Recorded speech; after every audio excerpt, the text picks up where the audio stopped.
Okay, everyone, it's time to get started. Welcome. It is great to see you all, as always. And it's always a great pleasure to welcome Atle Søvik, Professor of Systematic Theology, to the MF CASR space. And today he will introduce and discuss Nick Bostrom's latest book, Deep Utopia, Life and Meaning in a Solved World, which lies here. Maybe you can show it to us. Here it is. Yes.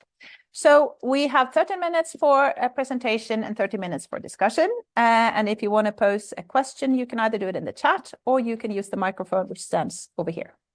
Please, Atle. Thanks. So one of the many functions of MF CASR lunches is that you get oriented on what's happening, any new books, etc. have been published. And so that's why I signed up for this one to present this book, Deep Utopia, which came a month ago. And that's a quite crazy book. Unlike most books I've read, the chapters are just weekdays, and it's a sort of lecture series where there's a lot of questions discussed by students. Sometimes the author will say, now you can look at this handout while I go get a coffee, etc.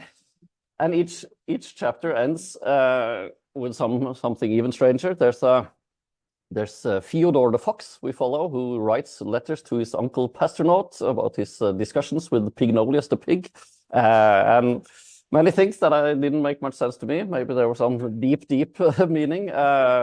But you can thank me then for this nice handout where you'll get a more clear and systematic presentation of the book, or at least some main points there. I'm going to cover a lot of material in a very short period of time, as I usually do. I'm not going to talk about everything that's on this handout, but I'll draw the main lines, and then you can see if there's something that looks interesting, and we can talk. I can say more about everything in the Q&A session. So if we start then. The question that the book discusses is, which actions give purpose and meaning if AI in the future can do anything physically possible for you? And that might seem very unrealistic, etc. But that's not the point to discuss how or when or whether this will happen. The point is to have a thought experiment that can help us think more clearly about what is it that gives purpose and meaning in life today. So what would you continue to do even if you could have someone else do it for you? So I think that's why it's put up as this lecture series. It's more meant to be more of an explorative travel, you could say, in this topic. And the short version of Nick Bostrom's answer is that he starts with this thought experiment called Deep Utopia, which he says is characterized by technological maturity. It means that AI can do anything for us. And we should think of that as consisting of 5 different utopias. So you have one utopia that he calls post-scarcity utopia. That's known from medieval ages, etc. Imagine if there was plenty of food and drink and everything. And you have governance and culture utopias, which he says is also quite common. You can imagine, for instance, a communistic vision of a classless society, etc. But he says these traditional utopias, they still presuppose that people work, etc. So we should try to go further than that and imagine post-work utopia, that nobody needs to work, and even post-instrumental utopia. You don't have to do anything or use any effort to reach any goal at all. And so the most extreme version is then plastic utopia, that any atoms could be put together into anything, that you can change your mind, you can change your body. And so that's the sort of extreme version that he means by deep utopia. And then the question is, which actions would still continue to have purpose? And he thinks that there are 5 different kinds of actions that would still have purpose for us. Enjoying things, just feeling pleasure would be good. And we should just not have a narrow sense of this, but think of it as liking different kinds of things in different kinds of ways. So that's experiencing different kinds of delights. Autotelic activity is then enjoying activities for their own sake. And then we can also create a lot of artificial purposes, like inventing new games and giving ourselves challenges just for fun. And finally, socio-cultural entanglement. Actions where it's important that some particular people are doing some particular things.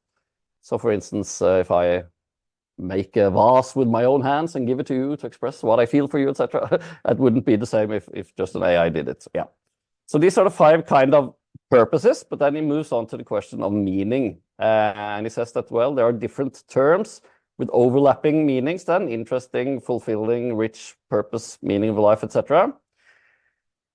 And he says many people are interested in the question, wouldn't it be boring to live in such a utopia? And he says, well, when it comes to subjective boredom, you wouldn't have to feel bored because you could just engineer your mind to find anything interesting. But of course, he says, well, it wouldn't be good if people change their mind to think that it was extremely interesting to count leaves of grass, for instance. He says that would be objectively boring.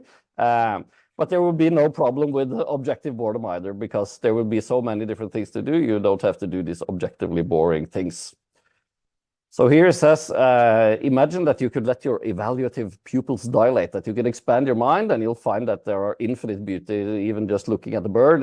There's so many things that you can continue to appreciate forever. So there's a similarity there between the traditional theological notion of the beatific vision to enjoy God's beauty forever. But what happens often in the book, when the student starts asking questions, moves into the area of theology, he says, you have to talk to my colleague in the theology department, Professor Grossweiter. So he stops every time it gets really interesting. Maybe you'll find it most interesting with his theory of the meaning of life, which he calls then encompassing transcendental purpose. So the meaning of life, you experience the meaning of life if you find some encompassing goal, so encompassing your whole life, that you have a strong reason to embrace, not just counting leaves of grass, etc., but something important that is justified externally to you, not just because you enjoy it, but because it's also good for others or for the world. That's what he thinks is the meaning of life. And if people say subjectively, this is what we experience makes life meaningful, if many people do that, then it actually is the objective meaning of life, then, according to Nick Bostrom. So the day before I read the book, I made my own answer. I thought, what do I think about this question? So that's the other handout, to have an alternative look on the book. And so I thought there are some ways you can test if it's a good answer. If you have found something that's nice to do because it's good in itself. So is it something that you don't want to go faster? You don't want an AI to do it for you. If you like to laugh, you don't want to laugh faster, or that the AI should laugh for you. And it's also interesting to see if it would be an infinite potential to just continue doing this. And even the ultimate test would be, is this something you would still want to do even if you could change your preferences? So, just brief on the terminology, I argue then that, or that's what I argue, yes, that meaning in the relevant sense here means that you value something. If you value it, like it in some way or another, it's meaningful. But if other people also value it, then it's even more meaningful. And that's the basis, I would argue then, for ethics, that people value something, and the more then that you can make people value something, the better it will be. So then I organized a lot of different motives that people could have. Some are instrumental, like biological motives or economic motives. And some of these would no longer be relevant in deep utopia. But you can still continue, of course, to eat food and enjoy food and drink and sex, etc. Not because you need it to survive, but because you value it just as an activity in itself. Then there are different things that people will individually value, like cognitive motives, discovering new things, or playful motives, giving yourself artificial challenges. And then there are different motives, like social motives, being with friends, or creative motives, being the cause of something, that you can do both because you like it yourself, but also it would be good for others. So that was a way of organizing different activities. And then at the bottom, I put recognition motives, because even in deep utopia, I think there are many goals that you want to reach which depend on being recognized by others. If you want to play football with someone who wants to play football with you, then you need others to want to play football with you. Or if you want to be with friends, you need someone to recognize that you are one being worth being a friend with, etc. So recognition motives would still remain in deep utopia. But I thought this was a better way of organizing than these five solutions, where the first is a subset of the second, which is a subset of the third, and then you have some concrete versions.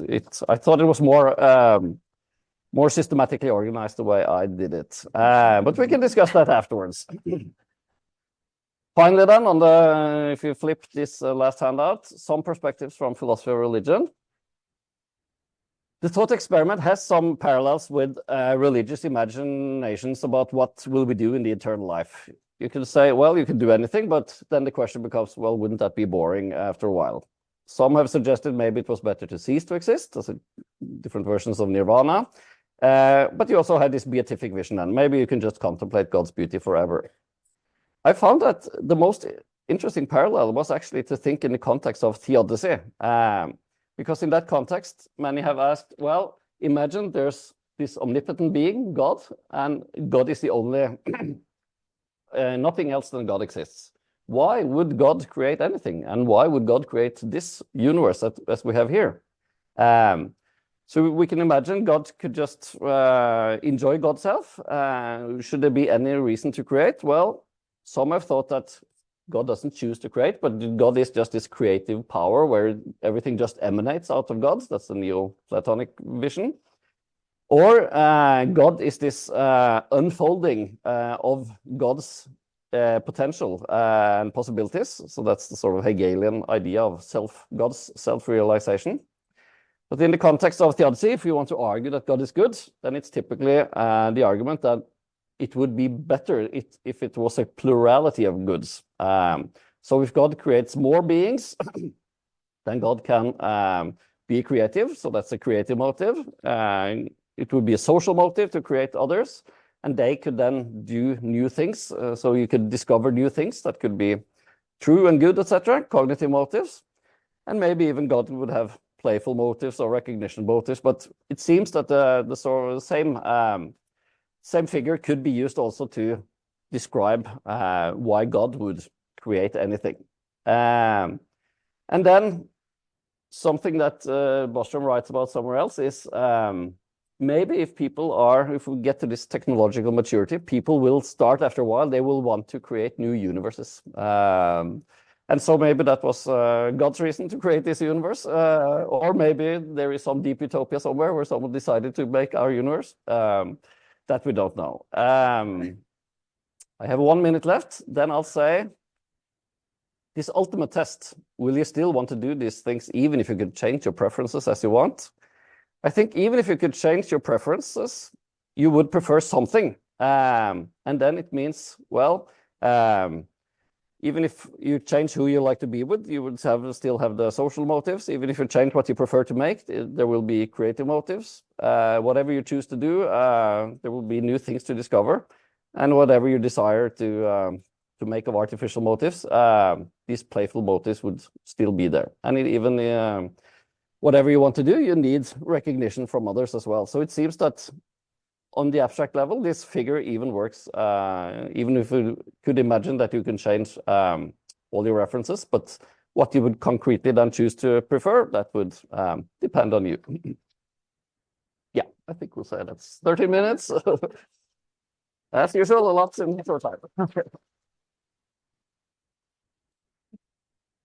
Okay, we open the floor. Yeah, so I just want, you can ask